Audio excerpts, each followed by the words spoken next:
Good Monday morning. Monday over here is meal prep Monday. And I have a friend who just had surgery, so Marley just rang the bell. You wanna go out?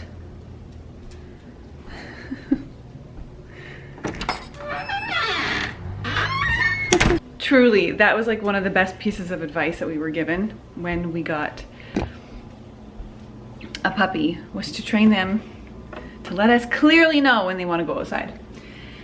As I was saying, I have a friend who had surgery, and so whenever I'm gonna make a meal for somebody, I tend to stick to a few things that I'm like really comfortable with and that I can knock out relatively quickly. So today, on this meal prep Monday, I'm making homemade lasagna.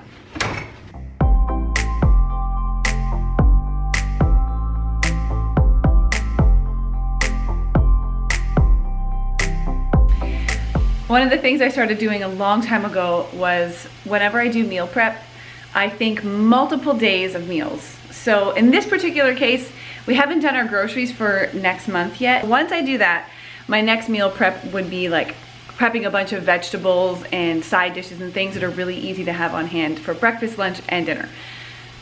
But until I get to do that, today is kind of the other approach I take with meal prep, and that is if I'm making something, I'm making lots of it so that I can freeze things and have other options and not always having to be in the kitchen every day of the week, because I don't like to do that. You know what else she does when you get food? What do I do? This is like Mom of the Year award. Oh. She comes home and she puts them all in a big container with like, what do you put, vinegar and water? Oh, when I washed all the produce? She washes all of the produce. Yeah, vinegar and water. So that every time we go to get fruit, we can just take it and we don't have to wash it or anything. Yeah.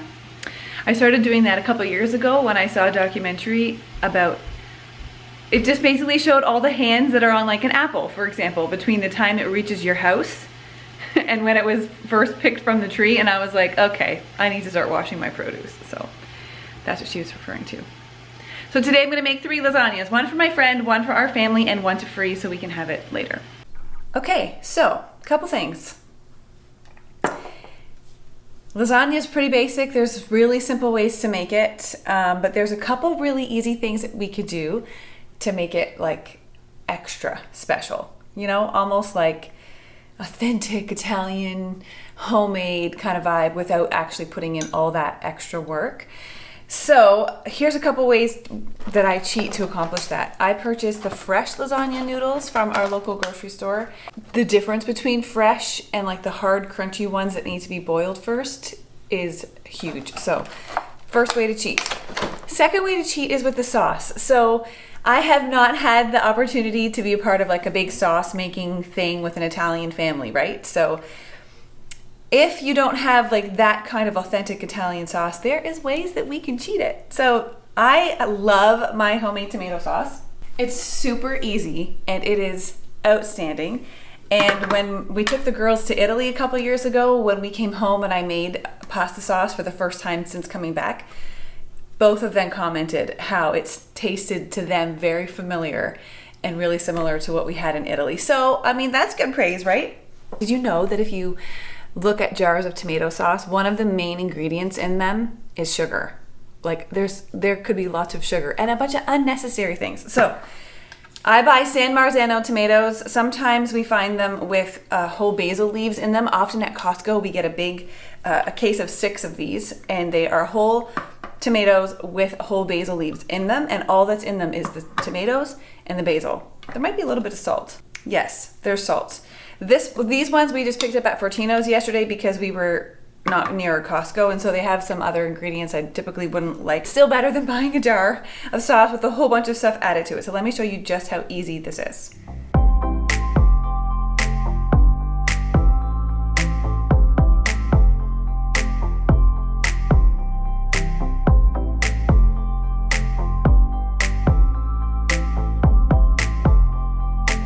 We're going to cook the beef first with a little drizzle of olive oil. I have some friends who have an olive grove in Greece, and they gave me this bottle of olive oil, and it is so delicious. So first we're gonna get the ground beef going and then we will move over to the sauce.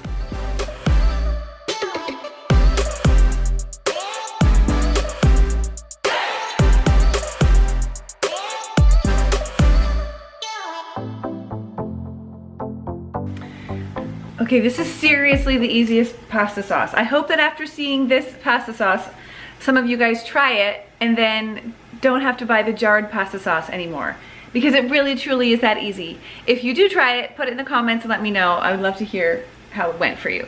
So a little bit of olive oil in the pot. I'm gonna just turn that on. Every time that lighting noise happens, my kids start saying, "This beat is my recital." If you know, you know. Okay. We're gonna add a little bit of garlic, and just for like 30 seconds to a minute to soften it, and then we're just gonna dump in all 4 cans of tomatoes. Seriously, it's super easy.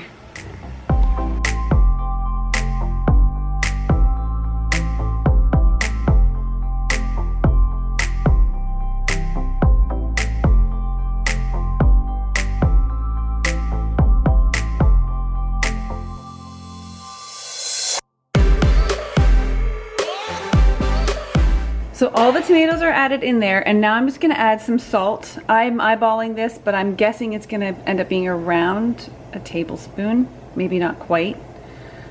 I've just been doing this for a long time, so I just kind of eyeball it. Now, like I said, normally I buy tomatoes that have basil. These ones don't have basil, so I'm gonna add a little bit of dried basil as well.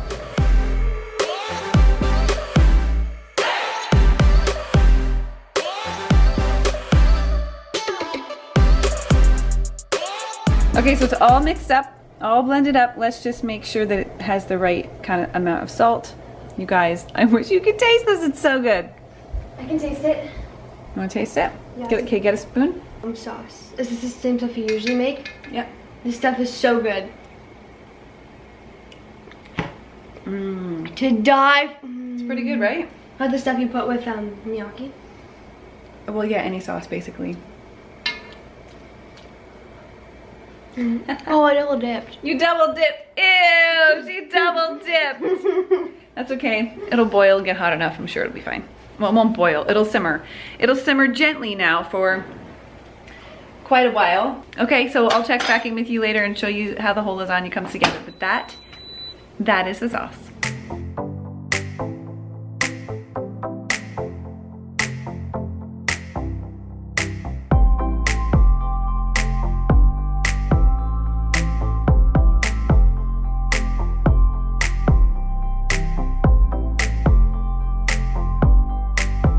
Okay, so we just finished filming Isabella's bedroom. If you want to see that, I'll link it in the description box below. It's gonna publish before this video does, so go have a peek at that. So this is where we're at with the sauce. This has been simmering, and the meat is cooked here. So I'm gonna strain the meat basically into a colander, as if it was pasta, and add the meat to the sauce. It's gonna be yummy.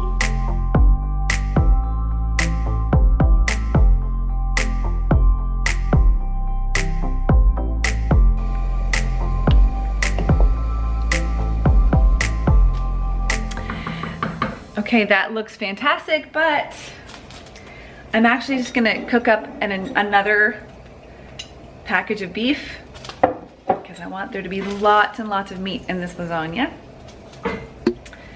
So I'm gonna go through that whole process again with the beef. I like to do it separately, that way it doesn't add all that grease to the pasta sauce. It's nothing worse than greasy pasta sauce, you know?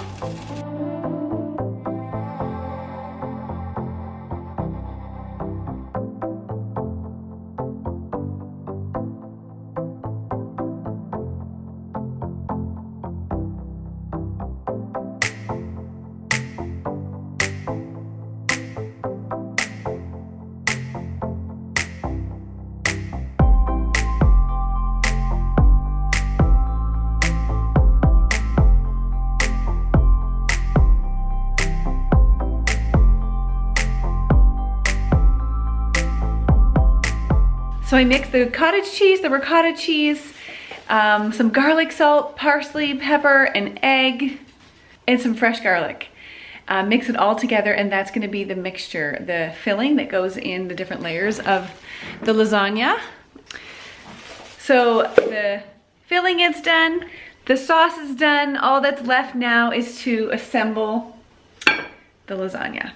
I have my assembly line ready to go. 3 pans for lasagna, and I have the cheese mixture over there, the sauce here, and the noodles here. I'm just gonna layer a little bit of sauce, and then noodles, and then sauce, and then noodles, and then cheese, and you know, the whole process. So let's do all of them at one time.